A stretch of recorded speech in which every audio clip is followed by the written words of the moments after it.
kursi Raja Prabu Angling. Nah, sampai teman-teman. Nah, jadi di sini ada semacam rahayu, rahayu, rahayu. Hong wilaheng sekaring jagat bawana langgeng sekaring kajian.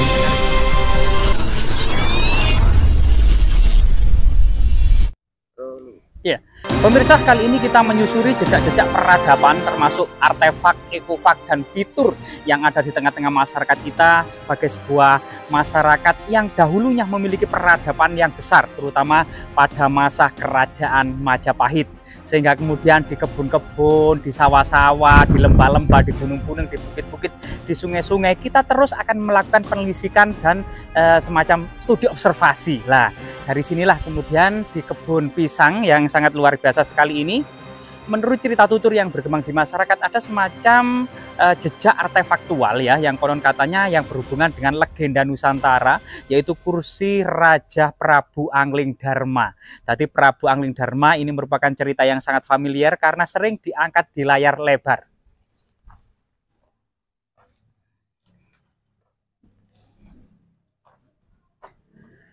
Diceritakan bahwasanya pada awalnya Prabu Angling Dharma ini tertarik dengan kecantikan Dewi Setyowati. Dewi Setyowati ini dikejar-kejar, diintip, dikejar-kejar, diintip, dikejar-kejar sampailah di rumahnya. Ternyata tidak lain dan tidak bukan putri dari Begawan Manik Sutra. Dan Begawan Manik Sutra ini juga memiliki putra angkat yang bernama Batik Madrim. Lah, dari sinilah kemudian karena tahu Batik Madrim ini tentang gelegat-gelegat Prabu Angling Dharma, maka Batik Madrim ini menantang kesaktian Prabu Angling Dharma untuk mendapatkan Dewi Setyowati. Akhirnya kemudian pertempuran ya, adu kekuatan, kemudian kesaktian, sehingga kemudian Prabu Angling Dharma menang, sehingga berhak mendapatkan Dewi Setyowati. Sebenarnya Dewi Setyowati juga enggan ya untuk dinikahi Prabu Angling Dharma. Namun lama-kelamaan karena pendekatan yang dilakukan oleh Prabu Angling Dharma, akhirnya Dewi Setyowati meminta kemudian syarat yaitu hidup semati gitu ya, jadi cinta sehidup semati, dan ini disepakati oleh Prabu Angling Dharma, sehingga kemudian kedua insan ini akhirnya kemudian menjadi suami istri. Lah, disinilah kemudian awal mula dari cerita legenda Prabu Angling Dharma. Apakah benar di lokasi ini ada semacam tinggalan yang sangat monumental ya, kursi Prabu Angling Dharma? Yang sangat menarik dari kisah Prabu Angling Dharma adalah yang pertama adalah mendapati Nagagini gitu ya, putri dari Nagaraja, yang tidak lain adalah gurunya gitu ya, yang mengajari Prabu Angling Dharma tentang komunikasi dengan hewan-hewan. Dan ini ternyata kemudian membuat fitnah, semacam ceritanya awalnya itu Nagagini itu berselingkuh dengan ular tampar di hutan ketika Prabu Angling Dharma berburu gitu ya. Namun kemudian Prabu Angling Dharma marah-marah, dan sehingga kemudian Nagagini ini membuat semacam konspirasi jahat, sehingga seakan-akan yang mau hendak membunuh dia adalah Prabu Angling Dharma. Akhirnya semuanya terbongkar dan yang bersalah adalah Nagagini. Dan ini adalah sesi cerita yang kedua ya, yang cukup menarik juga.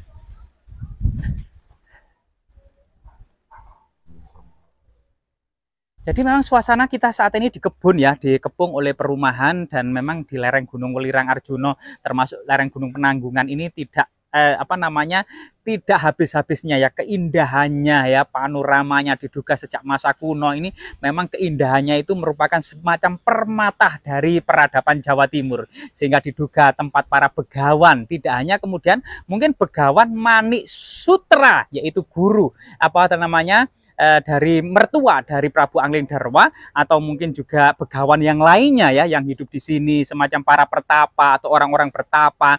Nah, di situ banyak sekali, karena memang di dekat sini juga ada semacam desa yang bernama Ketapan Rame, berasal dari pertapaan yang sangat ramai ya di situ. Kemudian suatu ketika kemudian karena memang Setyowati itu ingin membuktikan kecintaan dan ketulusan Prabu Angling Dharma sehidup semati, akhirnya membuat api unggun dalam upacara sati.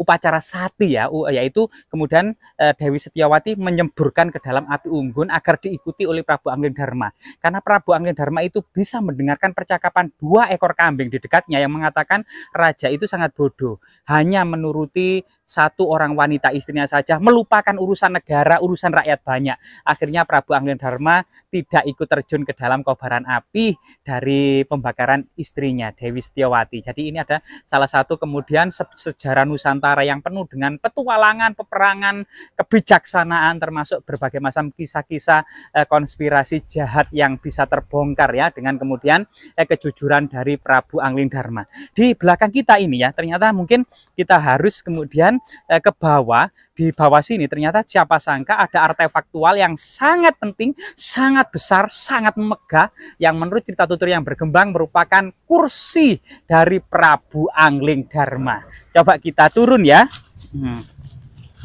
Di mana cara turunnya ini teman-teman ya? Jadi mungkin kita turunnya dengan bantuan pohon ini. Aduh. Lah, kita sampai teman-teman. Nah, jadi di sini ada semacam rahayu ong wilaheng sekaring jagat bawono langgeng sekaring kajang sekaring mayang ya. Jadi di sini diduga ada semacam artefaktual yang sangat penting ya. Tadi jejak-jejak peradaban masa lalu dan di sini memang mirip seperti kursi raja Prabu Angglendarma. Namun siapa sangka ini kemungkinan adalah bagian dari makara ya. Makara itu adalah pipi tangga masuk bangunan candi. Namun makara ini adalah makara yang sangat besar. Tentunya kemudian candi yang dimaksud pada waktu itu adalah candi yang sangat megah pada masanya. Jadi makara ini ya yang unfinished ya. Jadi ini biasanya itu ditaruh di pipi ya, kiri kanan pipi masuk tangga candi. Nah, ini makara sendiri sebenarnya adalah bentuk seperti gajah atau mungkin apa semacam ikan dengan belalai gajah gitu ya, sehingga disebut juga gajamina. Atau makara yang lainnya ada banyak sekali bentuk-bentuk makara, yaitu makara sendiri secara mitologi merupakan hewan yang bisa hidup di darat sekaligus bisa hidup di air. Dan dalam mitologi juga makara ini adalah kendaraan dari Dewi Gangga. Jadi Dewi Gangga yang sangat dihormati gitu ya, yang berada di Sungai Gangga, sungai yang disucikan di India gitu ya. Itu kemudian cerita-cerita ini juga sangat erat kaitannya dengan peradaban kuno Nusantara. Karena memang peradaban Hindu-Buddha yang berasal dari lembah sungai Indus gitu ya, India, itu kemudian begitu masif mempengaruhi peradaban yang ada di Nusantara, terutama di Sumatera dan di Jawa. Muncul kerajaan-kerajaan besar, dinasti Sailendra gitu ya. Dan corak-corak peradaban yang terbesar, baik dinasti Sailendra, Sriwijaya, hingga kemudian kerajaan Majapahit, yang seluruh sendi-sendi kehidupannya berlandaskan pada agama Hindu dan Buddha. Jadi peradaban yang Jawa ini tidak bisa disepelekan karena lebih dari 1.500 tahun sejak awal abad Masehi hingga runtuhnya kerajaan Majapahit sekitar pertengahan abad ke-16 Masehi. Sehingga kemudian bentuk-bentuk seperti ini, baik itu kemudian masyarakat menghubungkannya dengan cerita kursi raja Prabu Angglendarma, namun sebenarnya adalah memang bentuk-bentuk makara yang sangat berhubungan dengan candi besar dan megah pada masanya, dan sesuatu yang tentunya harus kembalikan kepada perspektif kazana tradisi kuno Hindu-Buddha. Bagaimana bentuk ini dalam tradisi Hindu-Buddha pada waktu itu? Diduga makara ini memang dibuat pada masa kerajaan Majapahit, diduga unfinished ya, belum selesai karena pahatannya itu masih kasar, bentuk belalainya, bentuk giginya, bentuk bunga-bunganya, bentuk makhluk mitologinya itu belum nampak. Sehingga kemudian diduga area ini dahulu memang adalah semacam bengkel ya, bengkel arca, tempat para pertapa, maharesi, mahapertapa, mahayogi, ya, dengan asrama, tempat pemujaan, petirtaan kuno, sumber-sumber mata air yang dikeramatkan, serta asrama dan mandala-mandala kadewa guruan. Tempat kemudian para pertapa ini memahat batu-batu besar untuk dijadikan semacam tinggalan-tinggalan yang monumental untuk kemudian keperluan dalam bentuk magis dan sakral, misalnya adalah candi pemujaan di masa kuno. Semoga kemudian situs yang sangat luar biasa sekali ini ya bermanfaat dan tetap dilestarikan.